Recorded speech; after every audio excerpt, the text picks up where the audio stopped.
Hello and welcome to this episode of Music with Tony Toppi. Today's focus is cadences. What are cadences? They're common throughout all of music. We hear them all the time. We don't even know we hear them, but it's the ends of phrases or the ends of pieces of music. So it is a two-chord progression that occurs at the end of a phrase or a musical work. They have certain qualities about them. They have either a sense of completion or a sense of wanting to travel on further. So for that reason, later on you'll hear I've actually categorized the cadences into what I will call rest cadences and traveling cadences. There are four main types of cadence. We have the perfect, the plagal, the imperfect, and the interrupted. The perfect and the plagal are what I call the rest cadences. They are the ones that give you a sense of finality or a sense of finishing of a piece of music or a phrase. Whereas the imperfect and interrupted want us to travel on further and don't complete. So each cadence that I've just mentioned above consists of particular chords, and we'll deal with them in both major and minor keys. I've used Roman numerals, as is the custom when talking about chords. So a perfect cadence is usually the 5 or the dominant chord leading to the 1 chord. Sounds something like this.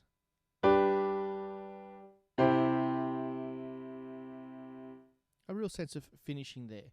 Of course, you can add your sevenths to that. So I'm going to do a dominant 7, moving to just a regular major triad.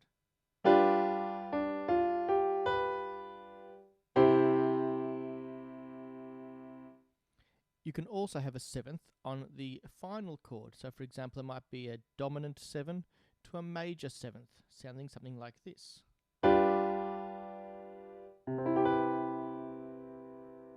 Still has a sense of completion, but there's still a little bit of incompletion there with that major 7th there, but maybe I can revoice it and you can hear it in a different way. Perhaps something like this. So just another way of playing the same 2 chords.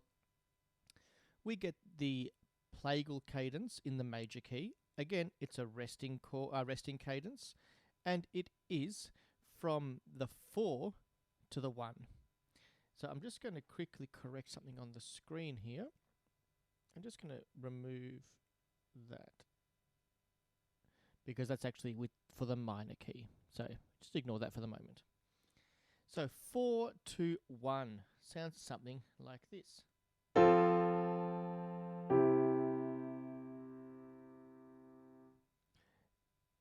Once again, you could add sevenths to that. So it could be the 4 with a 7th in it, which would make it a major 7th chord, resolving to another major 7th chord.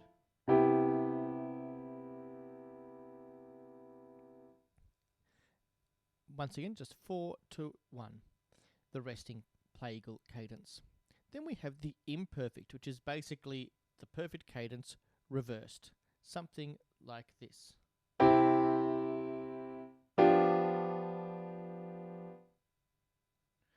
Or could be something like this.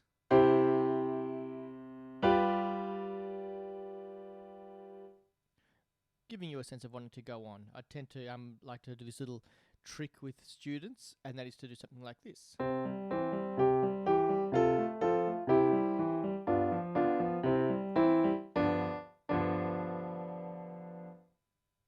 And just leave it at that. That is the imperfect cadence. Makes you just want to hear that last do. There we go. And then we have the interrupted cadence. It's sort of like a perfect cadence, but we get interrupted by the 6th chord. So you might be playing along, you hear a lovely dominant 7th chord, and you're expecting to go here. Instead, we hear this.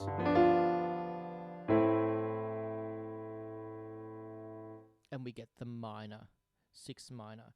It could also work well from the 4 chord. But usually it can be almost any chord resolving to the 6. Same sort of rules apply for the minor key.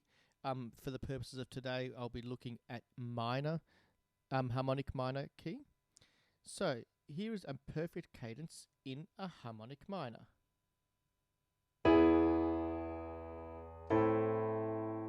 And you can hear quite clearly there that we have a major chord resolving to a minor chord. So the minor cadences are sometimes a bit easier to hear because we can almost rely on the different qualities.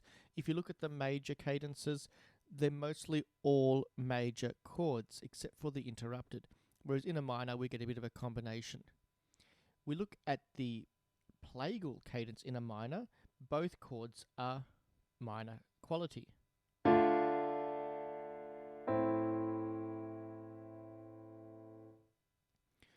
And similarly with the imperfect, as it was with the major, it's just the perfect cadence reversed. So you've got something like this.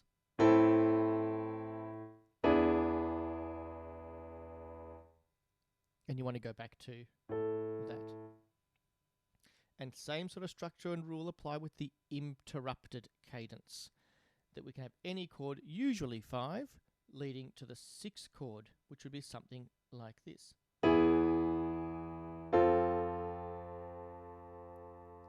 And you may have heard that they were actually 2 major chords.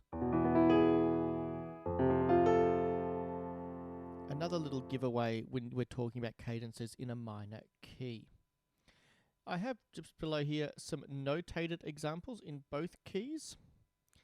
I've sort of just been quite sporadic with my use of 7ths here. There's no real method to that because it can be any of those chords could be 7th chords, but it's exactly what I just played for you just now. So just to quickly recap, the perfect cadence in a major key, a Plagal cadence in a major key, imperfect in a major key, and the interrupted in a major key.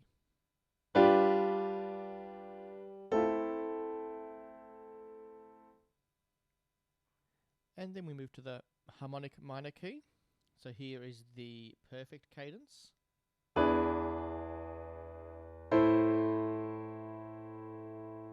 And the Plagal cadence.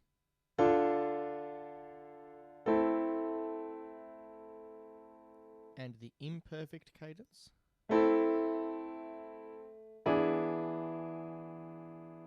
And the interrupted.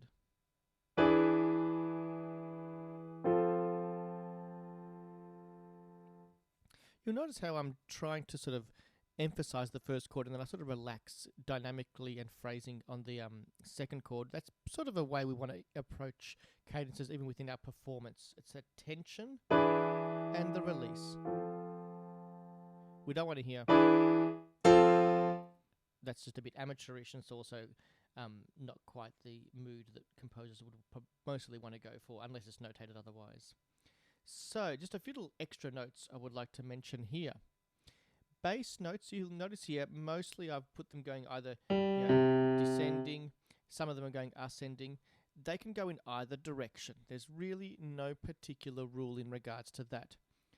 I've only just notated one possibility of how these cadences may appear in notation or orally. So, speaking of orally, how do we hear these intervals? The cadences. We actually use intervals. And I would say it's between the bass notes. So a descending perfect 5th or ascending perfect 4th. So descending perfect 5th is a perfect cadence. Similarly, I could go up. So starting from that low dominant note and go up to this tonic will give you perfect cadence. So there's 2 possibilities there. You reverse those possibilities and you get the Plagal cadence. So here's the descending perfect 4th or an ascending perfect 5th.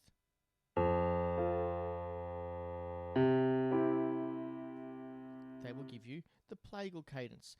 This is the same in each minor and major, so I'm not going to do the minor versions, but it's the exact same process for the minor. The interrupted, the imperfect. Imperfect opposite of perfect. So descending perfect fourth,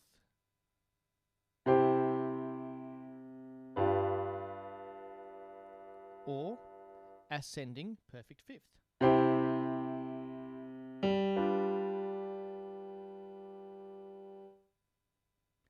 And then with the interrupted, I've put here depends on the first chord, because it depends on whether it's a 5 to 6, 4 to 6, 2 to 6, 3 to 6, whatever. We don't know, but we just have to, I think the interrupted is probably the easiest one to feel, is because we want to hear the tonic, but we get something else. And that's usually how I get the interrupted cadence. It's a more of a feeling. Yes, there's theory behind it, but it's a bit harder to narrow down that one. A little activity that you could do with your fellow classmates. This little Amen cadence here. If I played this exactly as written, it would sound like this.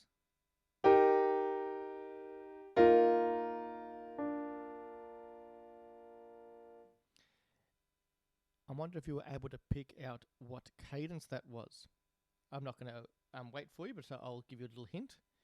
The bottom part is the bass notes. It is a descending perfect fourth.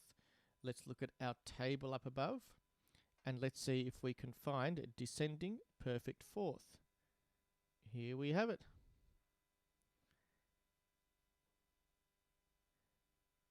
And there's also a descending perfect fourth in the imperfect, but you have to decide, was this cadence I just played for you a resting one or a travelling one? It's a resting one, which means that it is Plagal. And I've put another little trick in here, going to that last chord. On that third part, that E flat to D is what we call a suspended 4. So from our chord knowledge in our chord video, we would have discussed the the suspended 4th, which goes from the perfect 4th down to the major 3rd. So here's a little example of a choir singing this Amen. Amen.